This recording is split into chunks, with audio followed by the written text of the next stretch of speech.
وبركاته. الحمد لله رب العالمين والصلاة والسلام على رسوله الكريم. أما بعد، قال الله تعالى في القرآن الكريم: ذلك ذکر لذنکم.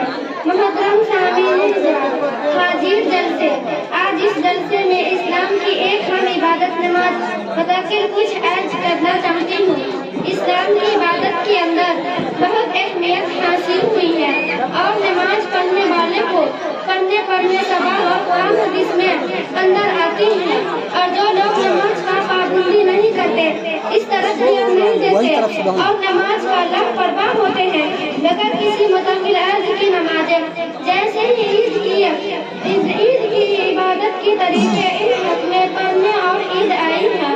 نماز کا دن سکون جیسے ہی قائم رہتے ہیں، دین کا کھمبا قرار کیا گیا ہے۔ ایک حدیث میں رسول صلی اللہ علیہ وسلم نے فرمایا: